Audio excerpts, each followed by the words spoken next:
Tenemos ahora la participación de el embajador Jaime Aparicio Otero de Bolivia.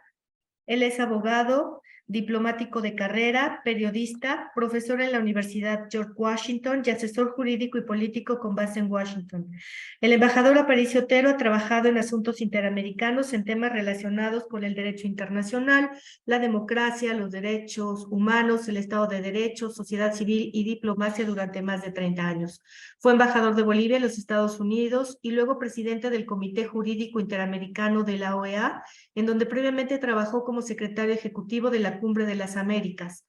Antes de asumir este cargo, el embajador Aparicio fue viceministro de Relaciones Exteriores y ministro interino de Relaciones Exteriores de Bolivia. Asimismo, encabezó varias misiones para la Asamblea General de las Naciones Unidas, la UNESCO y la OEA. Muchísimas gracias, embajador. Adelante, bienvenido. Gracias, Marcela. Gracias por Safe Democracy, por invitarme a este foro tan interesante. Me han pedido hablar sobre la conveniencia o sobre la posibilidad de actualizar los mecanismos, en este caso regionales, de protección colectiva de la democracia. Y a eso voy a tratar de abocarme en la forma más sucinta posible. No podemos olvidar que estamos a 22 años de la Carta Democrática, exactamente este primero de septiembre se cumplieron los 22 años de la Carta y encontramos que la realidad política actual es una de fragmentación ideológica en la región y de deriva autoritaria y de corrupción. E incluso estamos asistiendo en América Latina, en Estados Unidos y en el mundo a un fenómeno de descomposición de regímenes democráticos que se creía que estaban ya consolidados como democracias liberales. Hoy vemos que en muchas partes del mundo hay un deterioro general, ya lo han dicho acá, de la democracia. Y en ese contexto vamos a tratar de responder dos preguntas.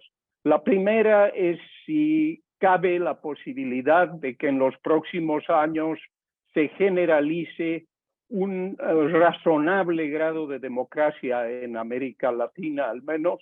Y una segunda pregunta es si es pertinente, es posible y es necesaria una actualización fundamentalmente de la Carta Democrática Interamericana.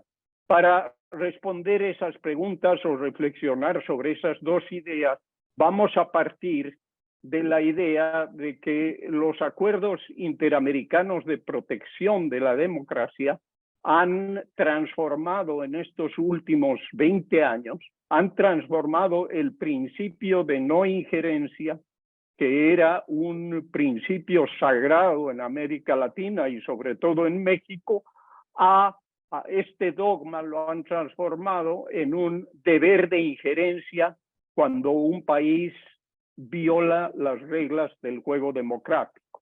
Esta no ha sido una evolución menor, es una evolución muy importante porque estamos ante un escenario en el que el reclamar, el intervenir, el sancionar la ruptura del Estado de Derecho en un país no puede ser considerada un acto de injerencia en los asuntos internos y eso se debe a la Carta Democrática.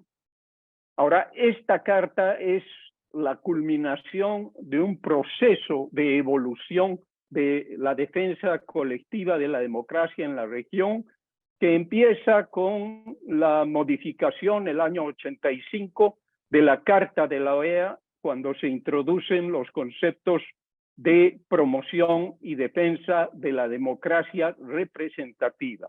Esto se complementa el año 91, 6 años después, con la conocida Resolución 1080, suscrita en Santiago de Chile, que fue el primer instrumento de acción colectiva para sancionar la alteración del Estado de Derecho en un país miembro. Esta resolución se aplicó en Paraguay, se aplicó en Perú y se aplicó en varios países de la región. Era la época del secretario general Baena Suárez, todavía se daban regímenes militares, pero ya se había dado un paso muy grande en la protección internacional o interamericana de la democracia. Y finalmente tenemos la Carta Democrática, aprobada el 11 de septiembre en Lima, la cual, y esto es lo importante de esa carta, que rescata una tradición europea fundamentalmente, en todo caso occidental, de vincular la democracia a los conceptos de Estado de Derecho y de protección de los derechos humanos. Estamos entrando a crear un patrimonio constitucional en el cual ya la democracia no es un concepto vago, sino que está relacionada con este importante concepto de ciudadanía y de Estado de Derecho. Esta carta se debió y se explicó por razones de un cambio en la configuración de los ataques a la democracia en América Latina, iniciados por el entonces presidente Fujimori. Ya América Latina no era víctima solo de golpes de Estado, sino que empezaba este fenómeno que se ha ido actualizando y se ha ido profundizando, que son presidentes electos, muchas veces con gran apoyo popular, que una vez en el poder utilizan su mayoría circunstancial para desmontar el andamiaje institucional de la democracia. Y esto lo hemos visto en muchos gobiernos y lo estamos viendo hoy día. Para concluir esta respuesta a la primera pregunta, quiero dejar sentado que hay tres hechos excepcionales de la Carta Democrática Interamericana que a la luz de estos años se los debe rescatar. Primero, que establece la jurisdicción internacional para intervenir en casos de violación de la democracia. Segundo, y no es tampoco algo menor, conceptualiza el concepto de democracia. Por primera vez hay una definición de lo que significa para los países firmantes el concepto de democracia.